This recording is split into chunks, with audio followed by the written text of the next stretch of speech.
C'est pour ça que de plus en plus, bien-aimés dans le Seigneur, dans les temps de la fin, l'église véritable, elle sera cachée.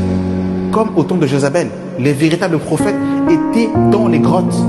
C'est pour ça ceux qui partiront à l'enlèvement de l'église, ce sera ceux qui seront dans les coulisses et qui seront en train de se préparer pour le grand retour du Maître. C'est pour ça que Jésus veut te sanctifier. Laisse Jésus te laver par les eaux de sa parole. Amen, gloire à Dieu. Que Dieu soit béni pour sa parole. Je voudrais remercier le frère Cédric pour l'invitation et aussi pour les frères et les sœurs qui me permettent voilà, de pouvoir présenter la parole du Seigneur. Merci Seigneur pour ce jour que tu nous permets pour le souffle de vie et que ton esprit nous conduise dans toute la vérité. Amen. On va commencer un premier passage dans le livre de Genèse chapitre 1, le verset 26 à 27. Si Evan, tu veux bien nous faire la lecture. Genèse chapitre 1, verset 26 à 27. Puis Dieu dit, faisons l'homme à notre image, selon notre ressemblance, et qu'il domine sur les poissons de la mer, sur les oiseaux du ciel, sur le bétail, sur toute la terre, et sur tous les reptiles qui rampent sur la terre. Dieu créa l'homme à son image, il le créa à l'image de Dieu, il créa l'homme et la femme. Amen, gloire à Dieu. J'aimerais nous parler aujourd'hui de l'image de Dieu et l'image de la bête.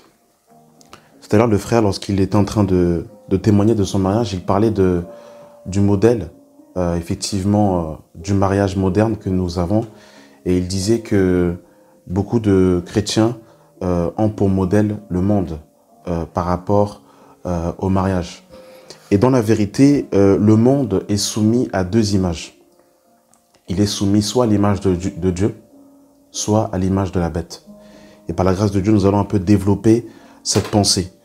Et il faut savoir que le but de l'évangile n'est pas simplement que nous devenions des théologiens ou que nous soyons des connaisseurs des versets bibliques.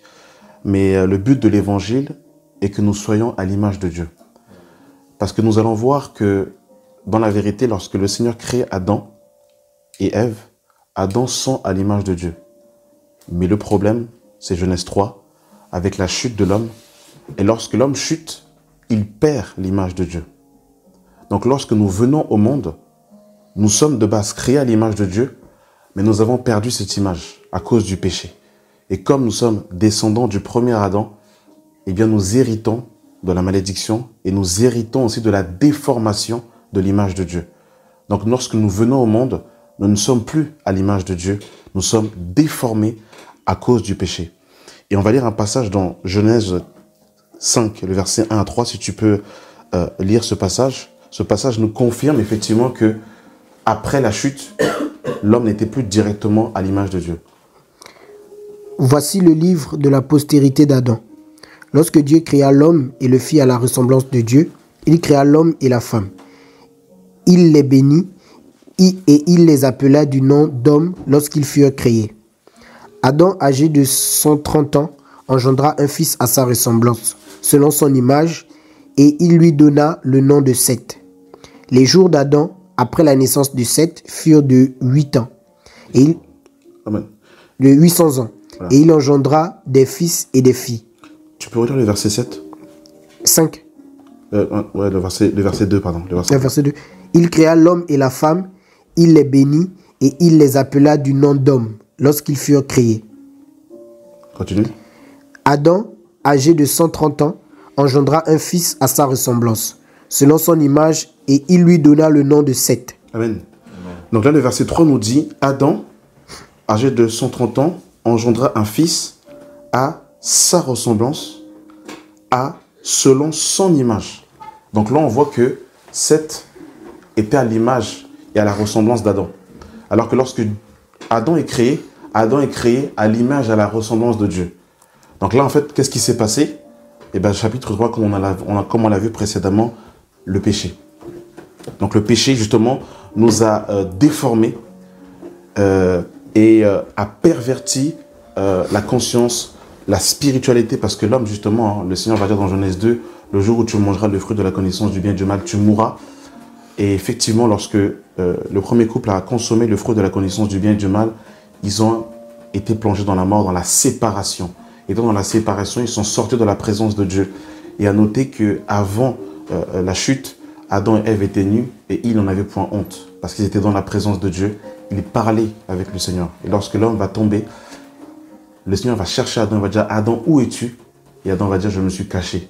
Donc on voit que le péché va séparer l'homme avec le Seigneur. Donc l'homme avait perdu justement cette image. Et lorsque nous venons au monde, nous sommes à l'image et à la ressemblance de nos parents, mais pas directement à l'image de Dieu. Or, le but de l'évangile, ce n'est pas premièrement d'aller prêcher. Ce n'est pas premièrement l'onction. Ce n'est pas d'abord le ministère. Ce n'est pas d'abord la connaissance des versets, mais c'est d'être à l'image de Dieu. Parce que nous avons perdu cette image. Et le but de l'œuvre de la croix, c'est de restaurer cette image qui a été pervertie à cause du péché. Nos traits de caractère, nos éducations que nous avons héritées d'Adam viennent à cause des choses parce que nous avons perdu l'image de Dieu. Et le but de l'évangile, le but de la croix, c'est de restaurer l'état initial de l'homme avant la chute, pour qu'il soit à l'image et à la ressemblance de Dieu. Amen. Nous allons lire Apocalypse chapitre 13, le verset 14 à 15, si tu peux nous faire la lecture. Et elle séduisait les habitants de la terre par les prodiges qui lui étaient donnés d'opérer en présence de la bête, disant aux habitants de la terre de faire une image à la bête qui avait la blessure de l'épée et qui vivait. Et il lui fut donné d'animer l'image de la bête, afin que l'image de la bête parlât, et qu'elle fit que tous ceux qui n'adoreraient pas l'image de la bête fussent tués. Et elle fit que tous, petits et grands, riches et pauvres, libres et esclaves, reçussent une marque sur leurs mains droite ou sur leur front, et que personne ne put acheter ni vendre sans avoir la marque, le nom de la bête ou le nombre de son nom. C'est ici la sagesse, que celui qui a de l'intelligence calcule le nombre de la bête, car c'est un nombre d'hommes et son nombre est 666. Amen. Nous devons savoir que depuis le commencement, le diable singe Dieu. C'est-à-dire que tout ce que le Seigneur fait, le diable le fait également, mais dans un sens opposé. Et Adam était l'archétype de Christ. Mais ce vase, bien évidemment, a échoué par la désobéissance. Mais nous devons savoir que le diable aussi singe le Seigneur. Donc avant que le Seigneur ne vienne, il y a eu plusieurs personnages qui étaient des préfigurations de Christ. Et de la même manière qu'il y a eu des préfigurations de Christ, il y a également des préfigurations de la bête. Caïn, par exemple, était à l'image de la bête. Parce que Jean nous déclare dans 1 Jean chapitre 3 que Caïn était du diable. Il va voir un homme dans le livre de Genèse chapitre 10 du nom de Nimrod, qui était un chasseur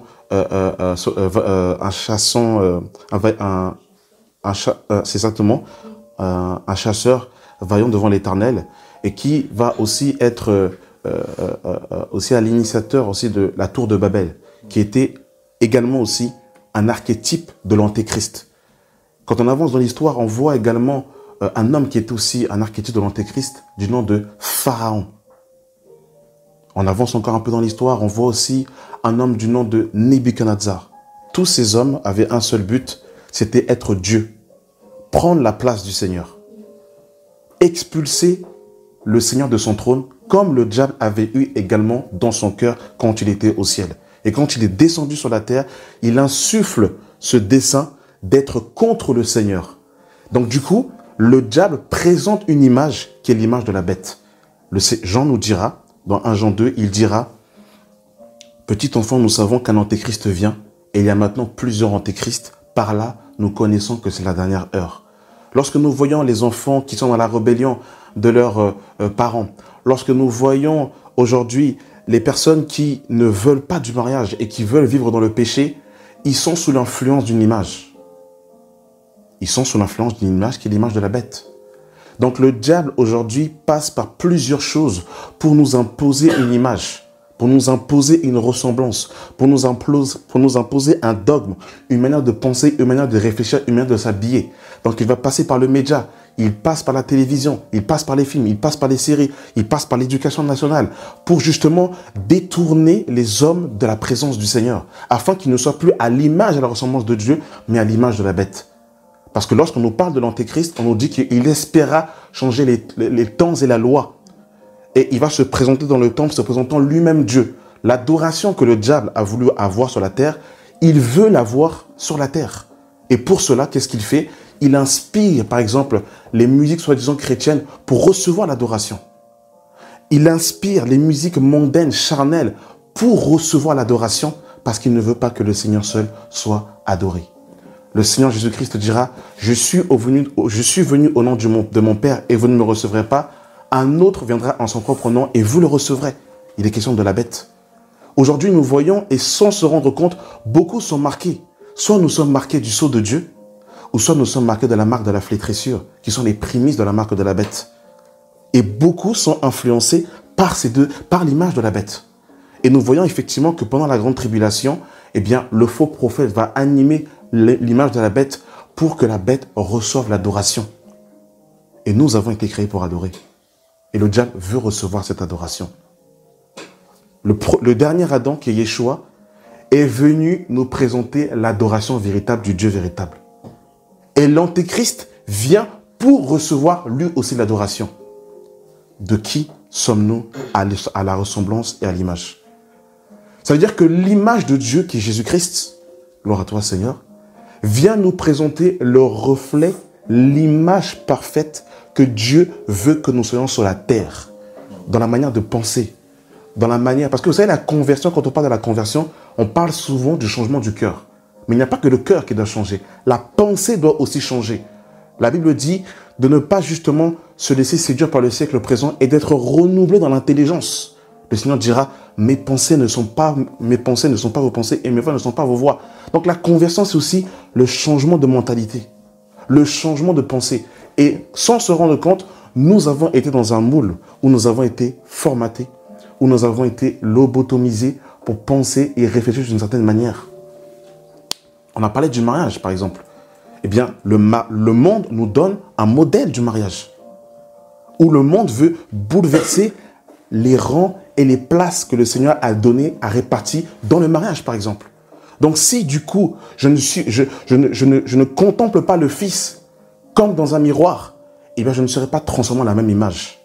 C'est pour ça que l'Évangile n'est rien d'autre que la contemplation du Fils de Dieu, afin d'être transformé en la même image et afin d'être transformé en lui de gloire en gloire. Et si ma doctrine est le monde et que je suis appesanti par les séries Netflix, appesanti par les couples mondains, eh bien, j'aurai pour image la bête. Que Dieu nous aide. Est-ce que tu peux lire Apocalypse chapitre 14, le verset 9 à 11.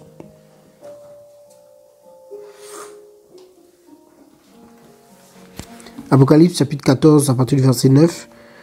Et un troisième ange les suivit, en disant d'une voix forte, « Si quelqu'un adore la bête et son image, et reçoit une marque sur son front ou sur sa main, il boira lui aussi du vin de la fureur de Dieu, versé sans mélange dans la coupe de sa colère. Et il sera tourmenté dans le feu et le soufre devant les saints anges et devant l'agneau. Et la fumée de leur tourment monte au siècle des siècles, et ils n'ont de repos ni jour ni nuit, ceux qui adorent la bête et son image, et quiconque reçoit la marque de son nom. » Amen. Donc, Evan, ce qui est terrible, c'est qu'en fait, quand on reçoit l'image de la bête, littéralement, on adore la bête. En fait, quand on se calque sur l'image de la bête, on est véritablement dans une adoration. Donc, adorer, c'est pas simplement chanter. Adorer, c'est aussi refléter une image. Quelle est l'image que tu reflètes, mon frère, ma soeur? Et le reflet de l'image de Dieu,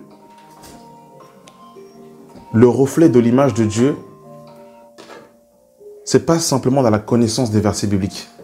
Le reflet de l'image de Dieu, on a dit, c'est dans la pensée, la mentalité, la manière de s'habiller, la manière de parler. Rappelez-vous que Pierre va être reconnu comme étant disciple du Seigneur à cause de sa manière de parler.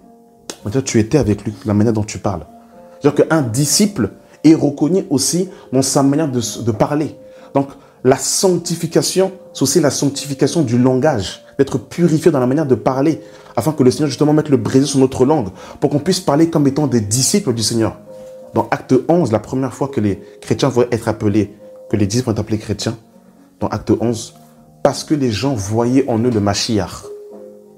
Mais aujourd'hui, est-ce que véritablement l'image de Jésus est sur nous, sur notre lieu de travail, au milieu des inconvertis? Est-ce qu'au milieu de notre famille, l'empreinte de Jésus-Christ est-elle de mire, afin que lorsque nous passons quelque part, parce que dans la vérité, quand on passe quelque part, on ne passe pas inaperçu dans la vérité. On laisse en fait, déjà la nature nous enseigne que nous avons tous une odeur, d'une manière ou d'une autre. Nous avons tous une odeur, nous avons tous quelque chose que nous dégageons, que nous laissons, une empreinte que nous laissons derrière. Alors quelle est l'image que nous reflétons derrière? Est-ce que c'est l'image du Fils ou est-ce que c'est l'image de la bête? Que l'évangile soit pour nous comme un vêtement, afin de nous dépouiller du vieil homme et de revêtir l'homme nouveau. Gloire à toi, Seigneur. Nous devons véritablement comprendre que l'évangile, c'est le reflet de l'image de Dieu. Vous savez, les frères tout à l'heure étaient en train de témoigner par rapport à leur mariage. J'en parle souvent, mais c'est quelque chose qui me marque. Avant de me marier, j'ai entendu tellement de choses sur le mariage. Tellement de doctrines que j'ai entendues sur le mariage. Tu vas voir, c'est chaud, c'est compliqué. Tu vas voir, vous allez vous disputer. Tu vas voir, ça va être compliqué. Vous allez faire des liés parts. Et j'entendais tout ça, je me disais, mais si c'est compliqué là finalement, mais est-ce que je ne vais pas reporter un peu la date du mariage parce que c'est chaud là. Donc c'est des disputes, c'est des liés à part, je te jette la sandale, tout ça, c'est compliqué tout ça là. Et j'ai lu Galates 5, les fruits de l'esprit. Et avant ça, je lis les œuvres de la chair. Et on nous dit, oh, les œuvres de la chair, ce sont les disputes, les querelles, les inimitiés. J'ai dit, mais ça c'est... La bête, ça c'est l'image de la bête, ça dans la vérité. Mais en fait, on est en train de me refléter une image. Parce que dans la vérité, lorsque... Tout est une question d'image.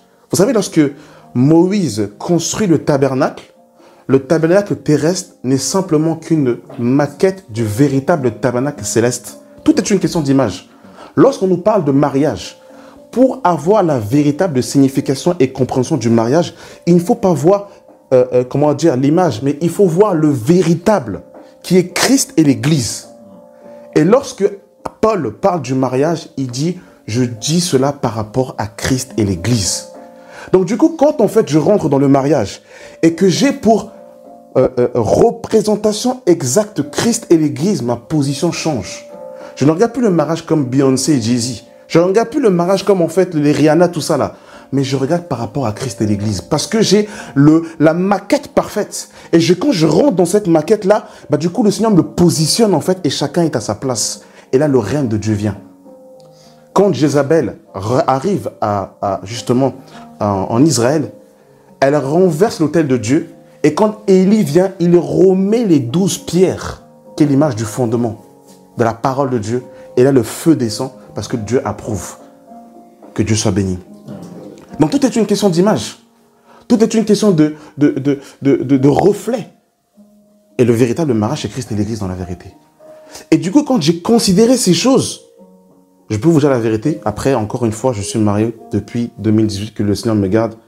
Mais je vous assure que les éclats de voix, les lits à part, j'ai eu des incompréhensions, hein, et je pense que j'en aurai encore, que Dieu me garde. Mais quand véritablement en fait, on comprend notre position en Jésus-Christ, il est possible de faire une semaine sans chamaillerie, un mois sans chamaillerie, 6 mois sans chamaillerie, vous êtes là, et la grâce de Dieu est là. Parce que vous êtes dans le véritable, qui est Christ et l'Église. Et quand on est dans le véritable entre Christ et l'Église, eh bien, l'humilité est là. Chacun est à sa place. Parce que justement, nous sommes dans le véritable. Que Dieu soit béni. Colossiens, chapitre 1, le verset 15 à 16. Il est l'image du Dieu invisible, Gloire à toi, Seigneur. Le premier-né de toute la création.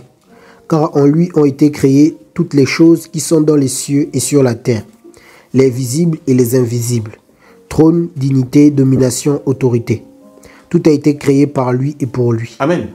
Donc lorsque Dieu dit « créons l'homme à notre image », dans la vérité, il parle de Yeshua.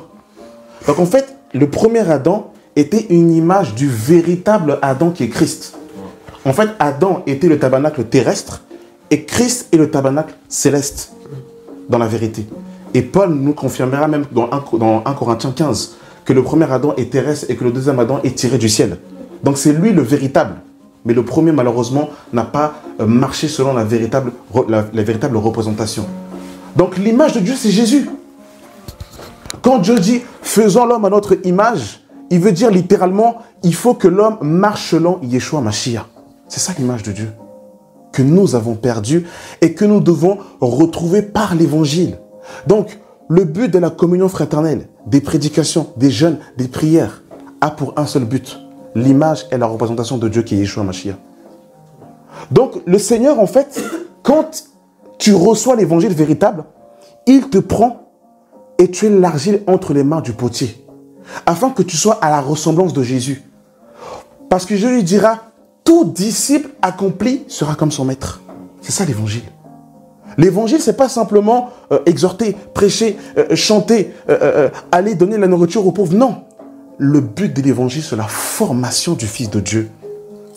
Paul va dire, mes enfants, pour qui j'éprouve de nouveau des douleurs de l'enfantement, jusqu'à ce que Christ soit formé en vous. C'est ça l'évangile. C'est ça l'évangile en fait. La prédication de la croix, c'est la restauration initiale des choses avant la chute. Et c'est pour ça que Jésus-Christ dans Matthieu 19, il dira, au commencement, il n'en était pas ainsi. Donc nous avons été déformés. Je ne sais pas tu viens de quelle origine, de quelle ethnie, mais sache que ces choses viennent de la bête, de la vérité. C'est pour ça que Paul va dire qu'il a vu comme sa vie comme de la boue afin de gagner Christ. Nous avons hérité d'un caractère, nous avons hérité d'une éducation, nous avons hérité d'un savoir-faire. Mais dans la vérité, d'où vient-il? Et de quelle image surtout a-t-il été inspiré? Le Seigneur nous invite aujourd'hui à nous refléter vers la première image qui est Christ. Et c'est glorieux parce qu'avant que Jésus ne vienne, eh bien le Seigneur nous présente des archétypes de Mashiach. Adam, qui est la première archétype, malheureusement, va échouer. Quand il trébuche avec sa femme, le Seigneur les recourt de la peau d'un animal. Nous voyons déjà l'image de Dieu qui arrive. Lorsque l'on voit Abel, qui est tué par son frère, c'est l'image que Yeshua va également être tué par ses frères. Lorsqu'on voit Abraham, qui est le père de la foi, Yeshua est le véritable serpent d'airain, en qui, quand nous le voyons à visage découvert, nous avons la foi. Parce que c'est de lui que nous tirons notre foi. C'est pour ça que nous devons regarder à Jésus véritable, que le véritable Abraham, qui est Yeshua lui-même. Celui qui nous circoncit véritablement, c'est lui. Parce que Dieu a donné à Abraham la circoncision, comme sceau. Or, celui qui nous circoncit, selon Colossiens chapitre 2, c'est Yeshua Mashiach qui nous circoncit véritablement la circoncision du cœur. Gloire à toi. Abraham, nous avons vu que la promesse tardait à venir. Et dans son incrédulité, Sarah lui dit, va vers ma servante Agar. Et là, Ismaël vient. Mais la promesse ne venait pas d'Ismaël. La promesse venait de Isaac. Le Seigneur va dire à Abraham, de toi sortira un descendant. De toi sortira un descendant. Et c'est de lui que je serai la promesse. Et Yeshua est le fils de la promesse. C'est par lui, le Mashiach, que nous avons la vie éternelle. Il est le fils de la promesse. Gloire à toi, Seigneur. Il est également le véritable Jacob. Jacob qui, lorsqu'il sort du sein de sa mère, il tient son frère par le talon. Or, rappelez-vous dans Genèse, la Bible nous dira, quand il va parler au serpent, je mettrai inimitié entre toi et la femme, entre ta postérité et sa postérité. C'est ce qui t'écraserait et tu lui blesseras le talon. Celui qui blesse véritablement le talon, celui par qui le talon a été tenu, en vérité, c'était le véritable Jacob, c'est Yeshua lui-même.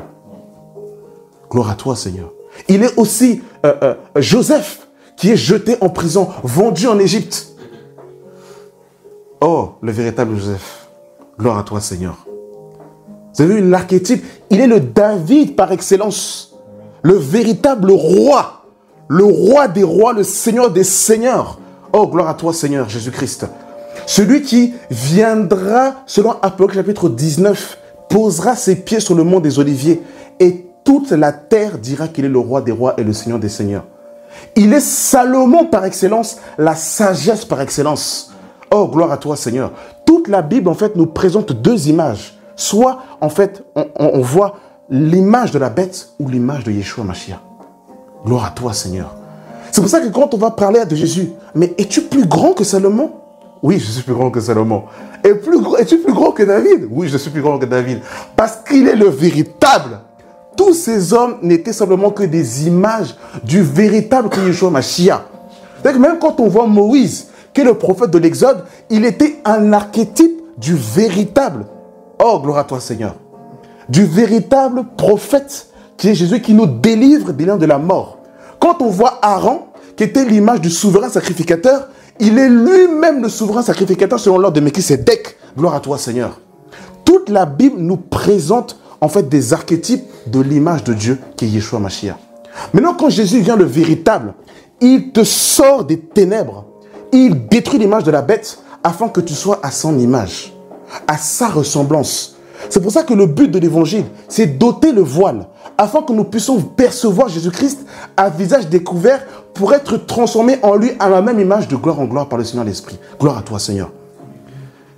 2 Corinthiens chapitre 4, le verset 3 à 4.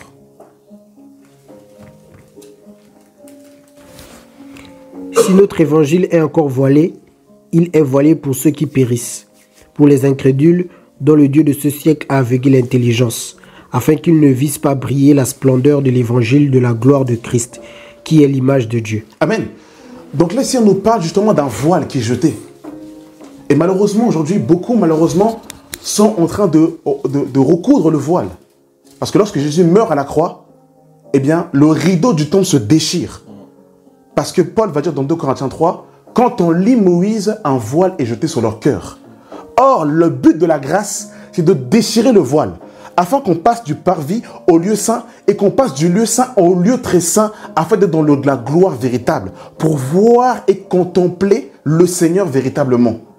Parce que personne ne peut voir Dieu et vivre. Mais nous voyons Dieu par Jésus-Christ de Nazareth, pour avoir le véritable. Alors pourquoi revenir dans l'ombre? Pourquoi revenir justement, en fait, pour recoudre le voile, pour justement que Christ soit encore un mystère? Or que la croix, justement, c'est de dévoiler ce mystère. Parce que toutes les choses qui se faisaient dans l'ombre, c'était pour présenter une seule personne, Jésus de Nazareth. Que Dieu nous éclaire davantage. Et que lorsque nos cœurs approchent ce livre, que le voile soit ôté. Pour que nous comprenions que ces choses étaient l'ombre des choses à venir et que la réalité est en Christ. Gloire à toi, Seigneur. Donc vous voyez que le diable met un voile pour que lorsqu'on approche les Écritures, que l'on ne comprenne pas le cœur des Écritures. Jésus dira, vous sondez les Écritures parce que vous pensez avoir en elles la vie. Ce sont elles qui rendent témoignage de moi et vous ne voulez pas venir à moi pour avoir la vie. Donc la loi, les prophètes et les psaumes ne parlent que d'une seule personne, Jésus de Nazareth. C'est lui l'évangile. C'est lui le but de toutes choses. Et quand on comprend et qu'on approche les Écritures, le voile est ôté. Donc quand je lis Matthieu, je vois le dos de Jésus. Quand je lis Luc, je vois, oh gloire à toi, la main de Jésus. En fait, les Écritures sont comme un dessin qui nous dessine le visage de Jésus-Christ. Afin que quand on le regarde, oh gloire à toi Seigneur, on est transformé. Donc le caractère de cochon est ôté. La mentalité, l'incrédulité est ôtée parce que quand je le vois, sa lumière m'éblouit et les ténèbres me quittent et je transforme à la même image. Gloire à toi, Seigneur. Est-ce qu'on a compris l'évangile? Quand on voit aujourd'hui des disputes et des débats, quand on voit aujourd'hui que les chrétiens se disputent pour des choses futiles, l'évangile est encore voilé pour eux. Ils n'ont pas compris l'évangile. Parce que quand je comprends l'évangile, je comprends que Jésus doit pénétrer au-dedans de moi, parce que je suis le temple de Dieu. Et dans Jean chapitre 2, qu'est-ce que Jésus fait? Il rentre dans le temple, et quand il rentre dans le temple, il chasse les vendeurs de pigeons. En fait, il chasse les voleurs pour s'établir véritablement dans le véritable temple. Parce que Hébreux chapitre 5 nous dira qu'il est l'apôtre par excellence, et son temple et sa maison, c'est nous. C'est en nous qu'il veut siéger, et qu'il veut régner comme étant le roi des rois. Et quand Jésus vient, il n'y a pas de place avec Dagon. Il n'y a pas de place avec les vendeurs de pigeons. Il règne et il chasse tous les démons afin de prendre la place véritable. Parce que la Bible nous dit que dans Genèse, lorsque le Seigneur a fait appel aux ténèbres, il a séparé la lumière avec les ténèbres. Gloire à toi, Seigneur. Viens et règne et siège dans nos vies. Oh, que le voile soit ôté. Que le voile soit ôté. Parce que beaucoup sont encore voilés et n'ont pas compris la splendeur de la gloire de l'évangile qui est Christ. C'est pour ça qu'on se bagarre pour rien, pour des futilités. Qui est le plus grand? Je parle plus en langue que toi. J'ai plus de connaissances que toi. Je chante mieux que toi. Je prêche mieux que toi. J'ai plus d'onction que toi. Les gens sont voilés. Parce que quand en fait tu contemples le Fils, tu comprends que je dois m'abaisser encore. Je dois descendre. Parce que lui, il était dans les hauteurs. Il est descendu dans les régions inférieures de la terre pour nous sauver. Lui, à la croix, il a dit, Père, pardonne-leur. Je dois encore pardonner. Voilà l'image de Dieu. Que Dieu nous aide. Seigneur, sauve-nous, Seigneur. Romains chapitre 8, le verset 28 à 29. Nous devons revenir au fondamental de l'évangile, qui est la croix et la personne de Christ. Nous savons du reste que toute chose concourt au bien de ceux qui aiment Dieu, de ceux qui sont appelés selon son dessein. Car ceux qu'il a connus d'avance, il les a aussi prédestinés à être semblables à l'image de son Fils, afin que son Fils fût le premier-né entre plusieurs frères. Et ceux qu'il a prédestinés, il les a aussi appelés, et ceux qu'il a appelés, il les a aussi justifiés, et ceux qu'il a justifiés, il les a aussi glorifiés. Amen. Donc là, Evan, quand on nous parle justement de la prédestination, verset 29, on nous dit, car ceux qu'il a connus d'avance, il les a aussi prédestinés à être semblables à l'image de son Fils. Donc des fois, effectivement, on parle beaucoup de prédestination. Ok, tu es prédestiné, mais quels sont les fruits de la prédestination dans la vérité, dans ta vie? Parce que celui qui est prédestiné manifeste un fruit. Celui qui est prédestiné va refléter le fruit du Fils de Dieu. On doit voir le fruit. Gloire à toi, Seigneur Jésus. Donc, mes bien-aimés, le Seigneur aujourd'hui nous appelle à considérer que dans le monde, nous sommes soumis et régis sur base de deux images. Soit l'image de la bête, ou soit l'image de Dieu. De quelle image sommes-nous, nous inspirons, nous tons? Parce que l'image du Fils, c'est la miséricorde, l'humilité, le pardon, la patience, le fait de supporter, le fait d'aimer. C'est l'image du Fils. L'image de la bête, elle, c'est la haine, déjà, de la parole du Seigneur. L'image de la bête, c'est l'amour du mensonge, des fausses doctrines. L'image de la bête, c'est l'image du désordre, parce que la parole ramène l'ordre. La parole ramène la droiture et la discipline. La bête, c'est le tohu-bohu, c'est le désordre, c'est la confusion. La bête, c'est le blasphème. Parce que la Bible nous dit que la bête aura des paroles de blasphème. Donc en fait, la bête t'amène au blasphème de Dieu. La bête t'amène à poser des actes qui vont outrager le cœur du Seigneur. C'est ça la bête. Et on nous parle des fils de la rébellion justement dans Éphésiens chapitre 2. Donc en fait, le prince de l'air va insuffle dans les fils de la rébellion l'image de la bête. Et Apocalypse 13 nous dira même que le dragon, donc le diable, donnera son trône à la bête. Et il arrive. La Bible nous dit que son esprit agit déjà. Et avec ce qui se passe actuellement entre Israël et la Palestine, nous voyons que dans peu de temps, le roi est là. Donc de plus en plus, on le voit même dans les écoles, on apprend aux enfants, à choisir leur sexe. On apprend aux enfants l'éducation sexuelle très tôt, très tôt. On est en train de pervertir et de paganiser. Regardez la couture, c'est très difficile aujourd'hui de s'habiller décemment, de trouver des vêtements décents. J'aimerais te rappeler que tu es sacrificateur, selon Apocalypse chapitre 1, le verset 5. Mais avez-vous vu la tenue des sacrificateurs dans les Écritures? Parce qu'on dit, nous sommes prêtres, nous sommes sacrificateurs, amen. Mais est-ce qu'on a vu comment les prêtres s'habillaient? La Bible nous dira même que lorsque, David montait sur les degrés, ils avaient des caleçons pour qu'on ne voit pas leur nudité. Mais quand on parle des caleçons, la taille des caleçons, c'était limite jusqu'à, au niveau des genoux. Mais aujourd'hui, on a tellement été frappé par la bête que malheureusement, on dit qu'on est prêtre, mais on s'habille comme les Philistins. Que Dieu nous aide. Donc on a besoin d'être restauré et de comprendre son identité. Les tenues bizarres, toutes ces choses, les langages grossiers, c'est l'image de la bête. Ce n'est pas l'image du Seigneur. Rejetons l'image de la bête et embrassons l'image de Dieu. Que Dieu soit béni. Amen. Amen. Père éternel, merci pour ce message. Que ton nom soit glorifié. Merci parce que tu parles encore à nos cœurs en ce jour. Et tu nous rappelles, Seigneur Dieu Tout-Puissant, l'influence auquel, Seigneur Dieu Tout-Puissant, nous avons été pendant des années, Seigneur Dieu de gloire, car nous avons été influencés par nos pères, par nos coutumes, par nos traditions. Nous avons été formatés. Nous avons été formatés par l'éducation nationale. Nous avons été formatés par le système babylonien du Tout-Puissant. Et tu nous appelles, Seigneur, à sortir de cela et d'adhérer à l'image de Dieu qui est Christ. Seigneur, viens nous restaurer, viens nous formater, viens nous changer et viens nous bâtir. Que ton nom soit glorifié. Amen. Vincotti qui dit juste Seigneur, on veut te ressembler.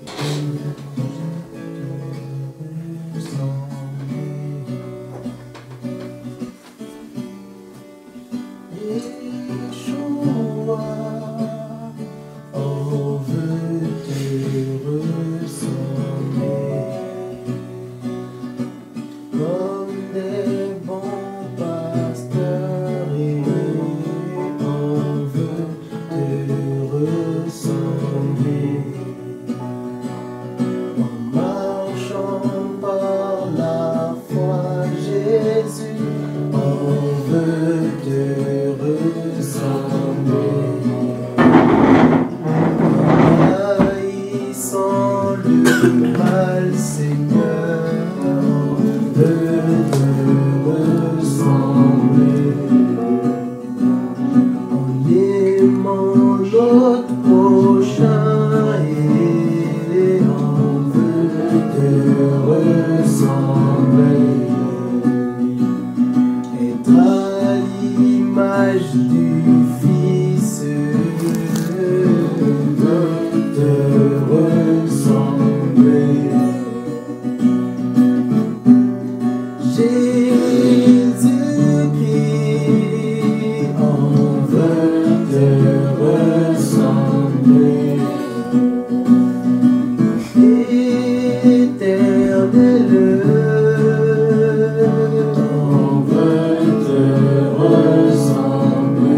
Amen, gloire à Dieu.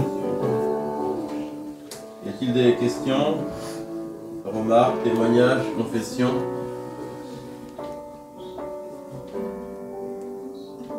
Juste merci pour la parole, pour le message. Très édifié. Que Dieu bénisse. Amen, gloire à Dieu.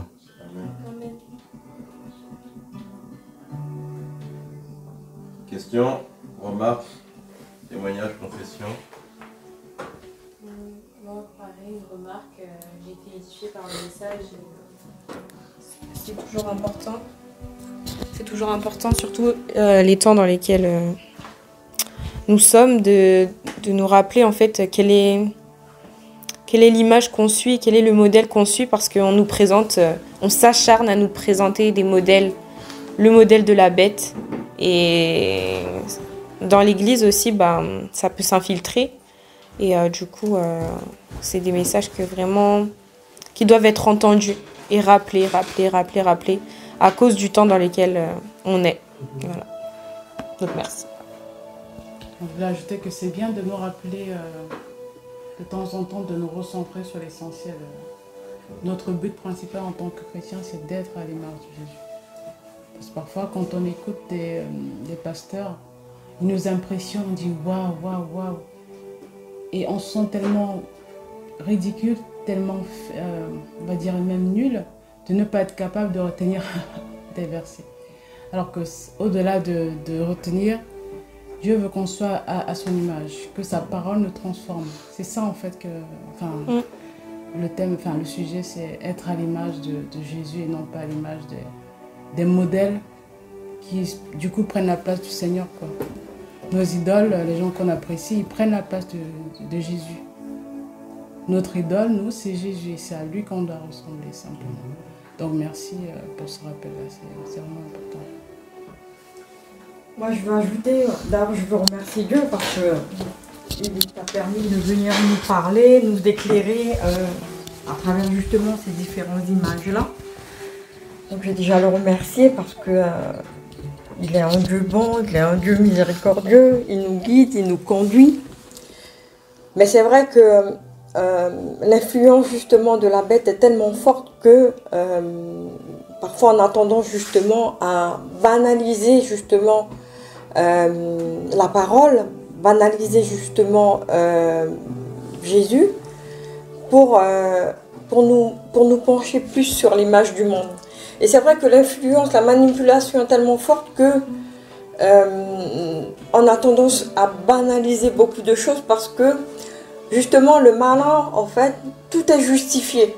Donc lorsque nous sommes dans des moments de faiblesse, on a tendance facilement à basculer sur l'image justement de la bête. Donc à travers tout ça, je souhaite remercier Dieu parce que malgré les tendances à basculer, Dieu est bon, Dieu est là et il sait quand même nous ramener et nous ramener vers lui et ouvrir aussi notre conscience, ouvrir aussi notre mémoire, ouvrir notre foi afin de nous ramener dans sa voie en fait. Et c'est vrai que c'est ça justement, c'est ce combat-là qui est plus difficile et ça me fait justement penser aussi à Alicia. dans le sens où, lorsqu'on est dans des moments de faiblesse, c'est vrai qu'on bascule facilement. Mais Dieu est là, Dieu est bon, et c'est surtout sans cesse lui demander qu'il nous fortifie, qu'il fortifie notre foi, qu'il nous aide justement à nous laisser conduire par son Esprit Saint qu'il a mis en nous, pour que nous puissions justement sortir vainqueurs dans tous les combats. Parce que c'est vrai que sans Dieu, on ne peut rien faire. Sans lui, on n'a pas cette force-là. C'est lui qui nous guide, c'est lui qui nous fortifie, c'est lui qui nous conduit. Et c'est surtout qu'il lui demandait aussi qu'il fortifie notre foi, qu'il renouvelle notre intelligence, qu'il nous donne justement ses pensées, afin que nous puissions ne pas nous laisser influencer, ne pas nous laisser tenter. Parce que c'est vrai, lorsqu'on regarde des choses par la vue, on n'a pas la même vision que lorsqu'on regarde des choses par l'esprit. Et c'est vrai que en regardant les choses par l'esprit, ça nous fait voir justement la manigance, l'influence, le mensonge du malin.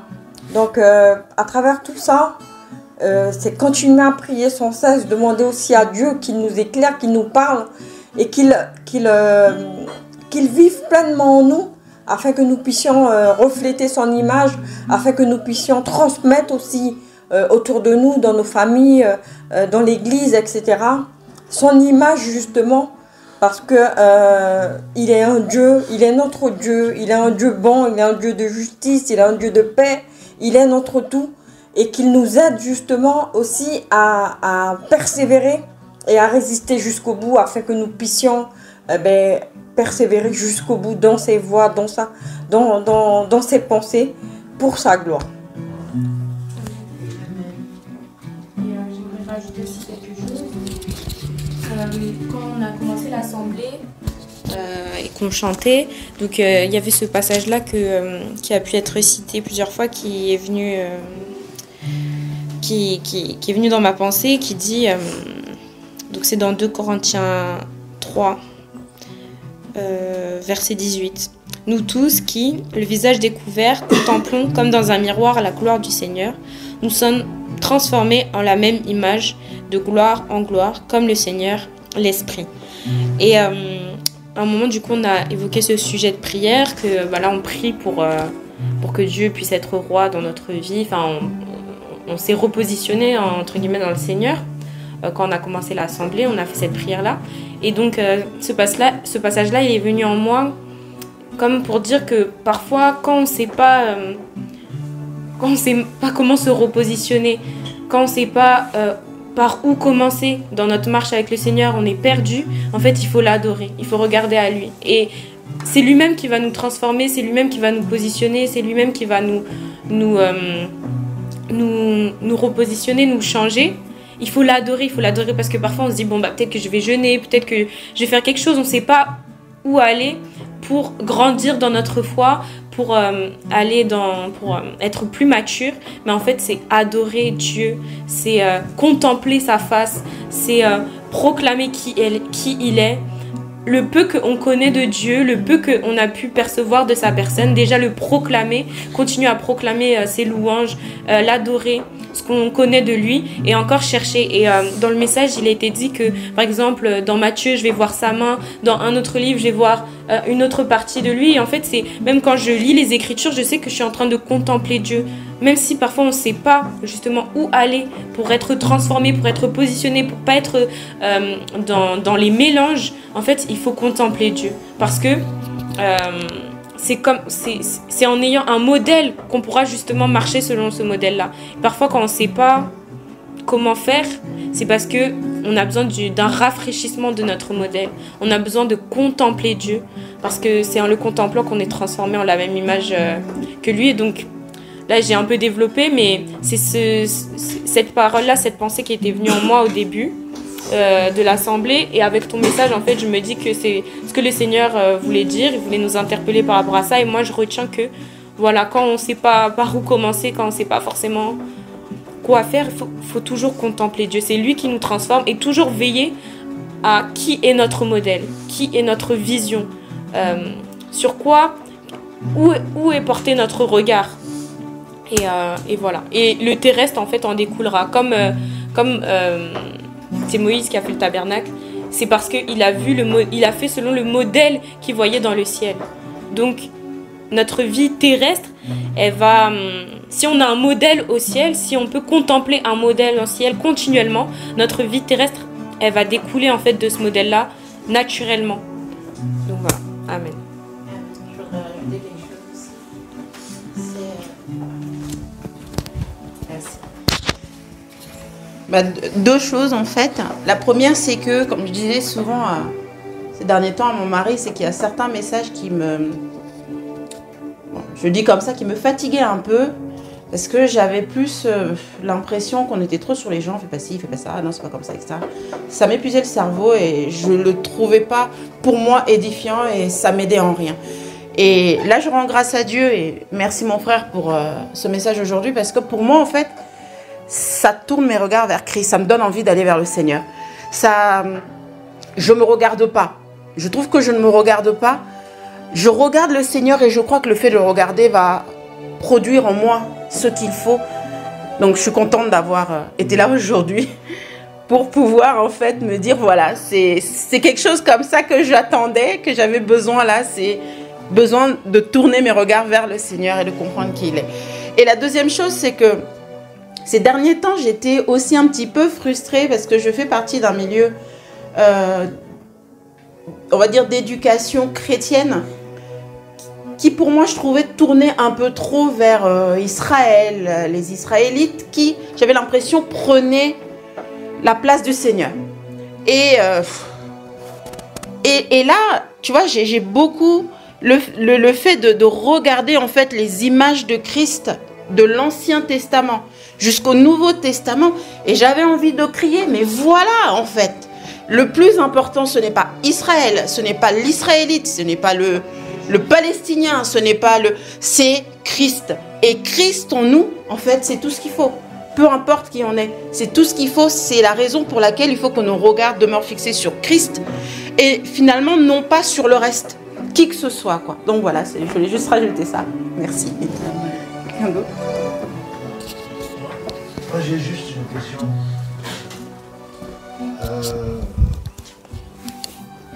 Ah, c'est le micro. Ah, d'accord. Voilà. Donc, ma question, c'est quand on compare Abraham, Moïse, Joseph, tout ce que je crois, David, que vous le ramenez à l'image de Jésus-Christ.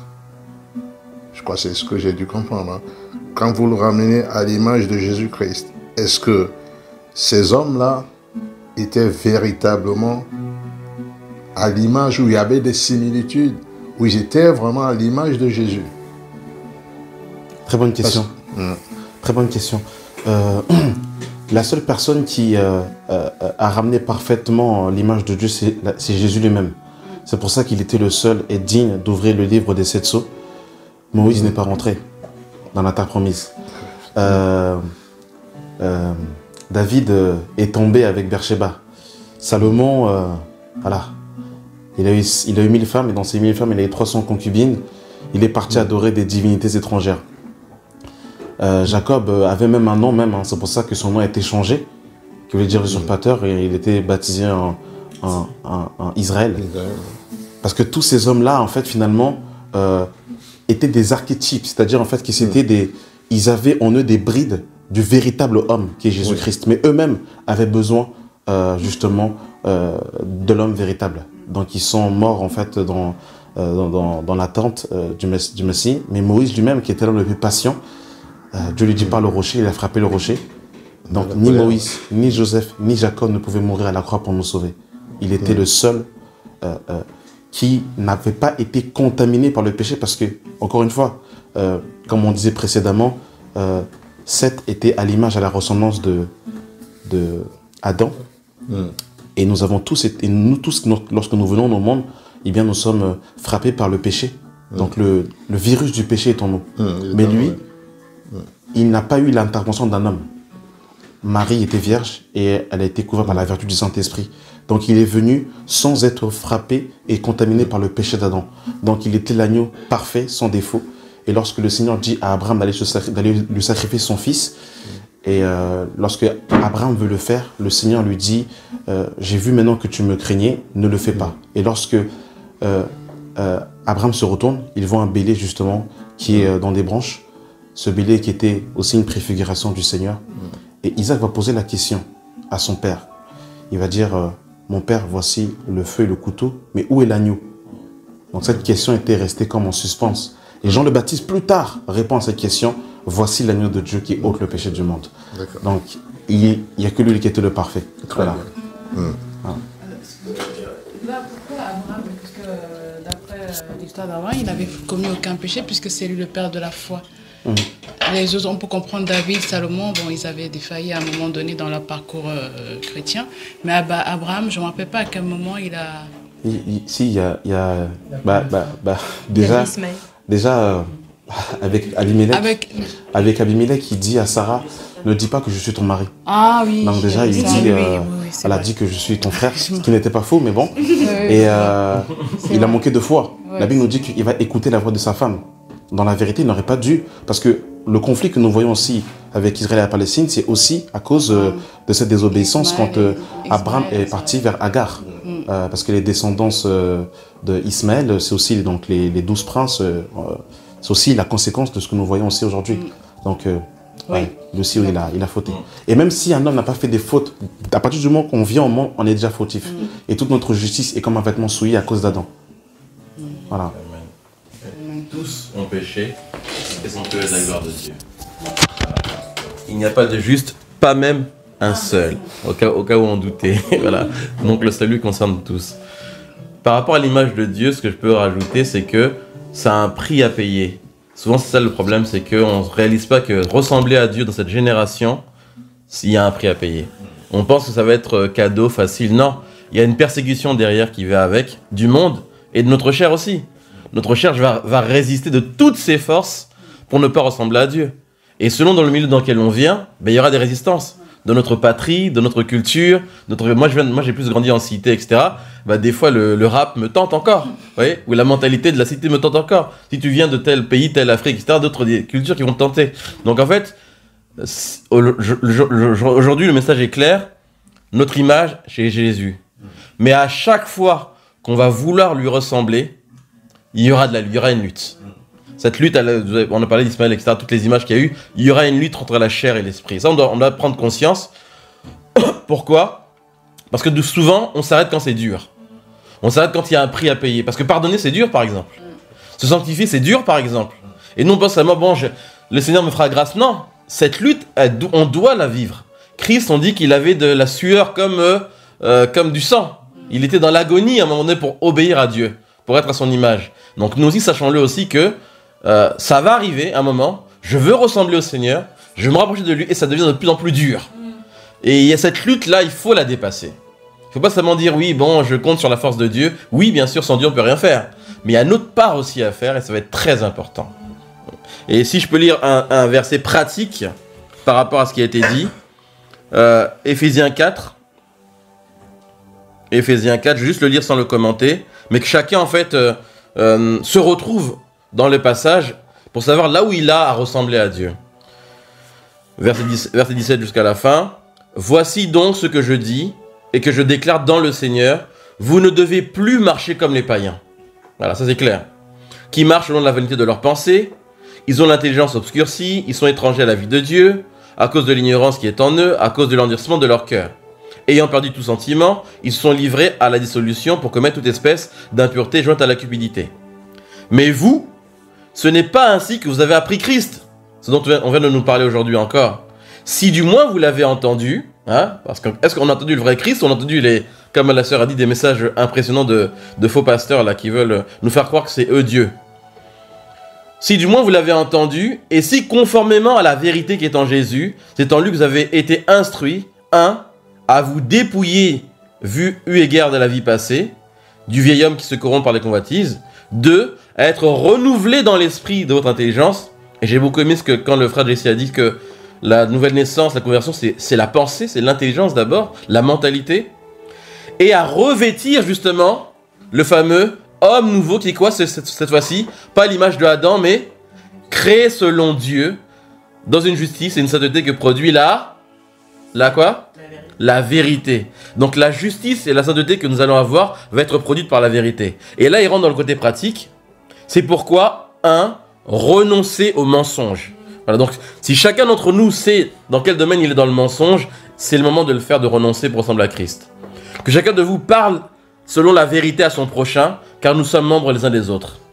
Si vous vous mettez en colère, ne péchez pas, que le soleil ne se couche pas sur votre colère. Amen. Donc là où chacun sait qu'il est en colère entre quelqu'un, maintenant on doit y renoncer. Ne donnez pas accès au diable. Que celui qui dérobait ne dérobe plus. Voilà. Là, chacun sait là où il vole, le fisc, l'État, peu importe, le train, là il arrête aujourd'hui. Amen. Dérobe plus, mais plutôt qu'il travaille, les paresseux, en faisant de ses mains ce qui est bien pour avoir de quoi donner à celui qui est dans le besoin, la générosité. Qui ne sorte de votre bouche aucune parole mauvaise. Et s'il y a lieu, quelques bonnes paroles qui servent à l'édification et communiquent une grâce à ceux qui l'entendent. N'attristez pas le Saint-Esprit de Dieu, par lequel vous avez été scellés pour le jour de la rédemption. Que toute amertume, animosité, colère, clameur, calomnie, toute espèce de méchanceté disparaissent du milieu de vous. Et il termine. Soyez bons les uns envers les autres, compatissants, vous pardonnant réciproquement, comme Dieu vous a pardonné en Christ. Voilà. Amen, amen. En gros, l'image de Dieu produit vraiment un résultat concret, pratique, tous les jours. Mais il y a une lutte claire avec la chair. Amen, amen. Juste pour qu'on puisse repartir vraiment avec ça. C'est très important, différentes choses qui ont été dites en fait. Par rapport à Tata Esther qui a dit que parfois les messages où on nous dit ne fais pas, ne fais pas, ne fais pas, ne touche pas. Même Paul il dit qu'il y a certaines personnes qui ont en fait dans leur pratique l'apparence de l'humilité et de la sagesse, mais en vérité ce qu'ils pratiquent c'est le culte de leur propre personne. Et ce que j'aime dire souvent, c'est que quand on parle de la chair, quand on parle des œuvres de la chair, on a l'impression que les œuvres de la chair c'est simplement les œuvres, le péché ou l'iniquité. Alors que les œuvres de la chair, ça représente d'une part l'iniquité, mais les œuvres de la justice propre, c'est aussi les œuvres de la chair. Et Jésus n'est pas venu nous donner uniquement la victoire sur le péché, Jésus est venu nous donner la victoire sur le pouvoir de la chair qui est sur nous. Et c'est pour ça que la Bible dit « La loi de l'esprit de vie en Jésus-Christ m'a affranchi de la loi du péché et de la mort. » Et en fait, la mort, justement, elle a le pouvoir sur notre chair à nous. Et la mort, c'est pas simplement dans les mauvaises œuvres, la mort, c'est même les bonnes œuvres que nous faisons par nous-mêmes. Les bonnes œuvres faites par nous-mêmes devant Dieu, elles sont impures. Il n'y a aucune bonne œuvre qui est assez pure pour impressionner Dieu. Et il n'y a aucune mauvaise œuvre qui est trop sale pour salir Dieu. Voilà pourquoi la miséricorde de Dieu nous pardonnera toujours de nos péchés. Et voilà pourquoi nos œuvres justes, nos œuvres bonnes, ne peuvent pas nous faire grandir en orgueil ou quoi que ce soit, nous faire sentir quelque chose devant Dieu. Et donc la chose sur laquelle je voulais insister, c'est que les choses doivent être remises dans l'ordre. Être chrétien, c'est pas fuir le mal.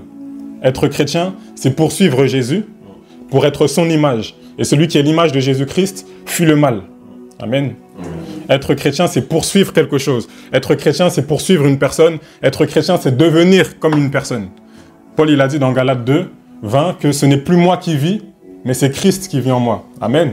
Et si c'est Christ qui vit en nous, automatiquement, en poursuivant Jésus, je suis en train de fuir le péché. Donc on doit remettre les choses dans l'ordre. Un chrétien ne doit pas se dire « Ah, il faut que j'arrête de faire ci, il faut que j'arrête ça ». La première question qu'on doit se poser, c'est « Quel est l'état de mon intimité, de ma communion avec Dieu ?» Amen. Parce que si je veux la victoire sur la mort, il me faut automatiquement et obligatoirement que la vie puisse agir en moi. Mais qui est la vie si ce n'est Jésus-Christ? Donc la première question que je dois me poser, c'est « Quel est l'état de ma communion avec la vie ?» Si avec ma communion avec la vie est intacte, ma victoire sur la mort sera aussi intacte. Amen. Donc je veux vraiment qu'on mette l'emphase sur ça, notre communion avec la vie. Et la dernière chose sur laquelle je vais insister qui a été dite, c'est l'adoration, la contemplation. On doit vraiment apprendre à contempler Dieu. Dieu il a créé différentes lois, différents principes, la loi de la gravité, la loi de semer, récolter, etc. Et l'une des lois qu'il a créées, c'est une loi humaine. Dieu il a fait en sorte que l'homme devienne ce qu'il voit et ce à quoi il est exposé régulièrement. Voilà pourquoi il est dit que celui qui contemple, comme dans un miroir, la gloire du Seigneur, il est transformé de gloire en gloire. Donc quand on parle de gloire en gloire, on voit que c'est un processus qui se fait étape par étape et qui se fait avec le temps. Et donc plus on est exposé à la personne de Christ par la louange, plus on est exposé à la personne de Christ par les Écritures, plus on est exposé à la personne de Christ par la prière, plus on est exposé à la personne de Christ au milieu de l'assemblée, plus on est exposé à la personne de Christ dans les enseignements, etc., plus on est transformé à son image, de gloire en gloire. Amen. Et donc la vitesse à laquelle on est transformé dépend aussi de notre implication à nous exposer à la personne de Jésus. Voilà, dans la vie naturelle, on est transformé avec la force du temps, le temps qui passe, mais dans les choses spirituelles, on est transformé avec la force du temps, pas qui passe, mais le temps qu'on passe avec Dieu. Amen. C'est le temps qu'on passe avec Dieu qui va déterminer la vitesse à laquelle on va être transformé. Et je nous assure qu'en quelques mois, un péché, en quelques semaines, en quelques mois, en quelques jours, un péché auquel on était attaché et qu'on n'arrivait pas à sortir, celui qui a vu Jésus-Christ, il devient automatiquement aveuglé sur ce péché-là. C'est pour ça que Paul dit « J'ai été aveuglé ». Parce que lorsqu'on voit la lumière de Christ, il y a quelque chose qui se passe. La lumière de Christ, c'est la révélation de Jésus. Lorsqu'il y a une révélation de Jésus qui jaillit dans notre cœur, automatiquement, ce qui se passe, c'est qu'on commence à être aveuglé des autres choses. Et Paul, il a dit, je vois toutes choses comme de la boue à cause de l'excellence de la connaissance de Jésus-Christ. Et donc voilà, c'est ça mon encouragement. Contemplons Dieu dans l'adoration. Comme Clarisse, elle a dit, quand on ne sait pas par où commencer, passons du temps simplement à lui dire qui il est. Tu es saint, le chanter, lui dire qu'il est grand, lui dire que voilà. Et n'hésitons pas à lui demander, Seigneur, je veux apprendre à te connaître. On m'a dit que apprendre à te connaître me donne la victoire sur le péché. Alors toi-même, apprends-moi à te connaître. Qui est la personne la mieux placée que Dieu lui-même pour nous apprendre à le connaître? Si une personne veut apprendre à me connaître, il faut qu'elle me demande qui je suis, ce que j'aime, quelle est ma manière de penser.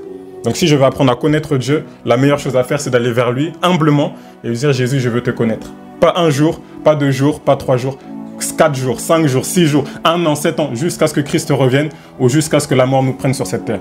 Amen. Amen.